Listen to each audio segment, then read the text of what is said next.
Memasuki akhir pekan, saatnya saya akan ajak Anda untuk melihat kembali apa saja statement yang diberikan oleh para newsmaker di Indonesia dalam Soundbites of the Week. Kita awali dari kasus yang ramai diperbincangkan selama beberapa waktu ini, kasus dugaan penyuapan antara mantan-mentan SYL dengan mantan sementara kali ya dari Ketua KPK Firly Bahuri. Jadi pasca penetapan Firly sebagai tersangka, ada pernyataan dari KPK yang katanya nggak malu karena ketuanya diduga terlibat kasus suap. Kita lihat.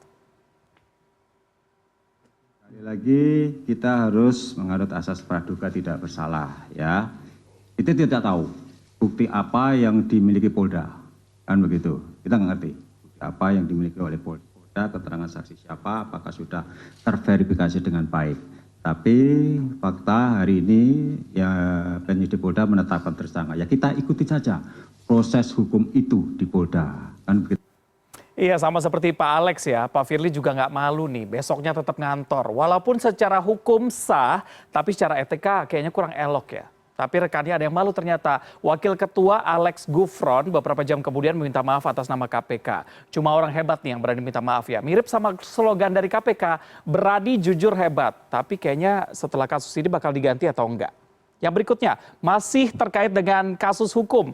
Ada penilaian mengenai kasus hukum di Indonesia, penegakan hukum di Indonesia sama salah satu capres Ganjar Pranowo. Ganjar bilang nilainya 5, dapat rapor merah. Tapi kan pasangan dia malah Menko Polhukam dalam Pilpres ya. Gimana kira-kira komentar dari Pak Mahfud nih? Itu 5, itu sesudah putusan Mahkamah Konstitusi. Putusan tanggal 16 Oktober dan putusan MK tanggal 7 November yang menyatakan MK itu ceroboh, MK itu salah, kan gitu kan. Itu skornya jeblok 5 kata Pak Ganjar. Tapi kalau skor yang sebenarnya selama saja Menko Polhukam, Anda lihat hasil survei Kompas. Berapa? Nilai bidang Polkam itu 79, jauh lebih tinggi skornya dibandingkan dengan kepercayaan terhadap pemerintah yang hanya 73.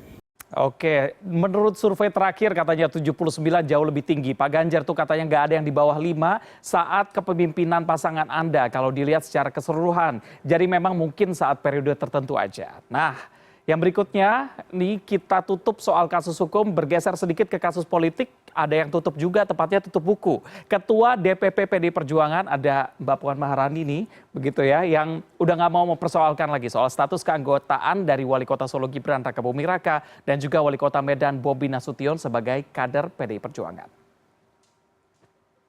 Sudahlah hal-hal teknis-teknis yang administrasi menurut saya itu tidak perlu kita pro kontrakan kembali, tapi bagaimana kemudian kita bekerja di lapangan, kemudian menjalankan tugas kita masing-masing secara fungsional kita ya, atau tupoksi kita masing-masing, apapun posisi kita dengan baik, sehingga pemilu ini memang bisa berjalan dengan baik, lancar dan cepat selesai, sehingga memang biarkan rakyat yang memilih, biarkan rakyat yang menentukan pilihannya siapa memang pimpinan atau pemimpin yang akan rakyat pilih. Jadi hal-hal seperti itu sudah tidak perlu lagi kita permasalahkan, kita jalani saja dulu pesta demokrasi ini sampai 14 Februari.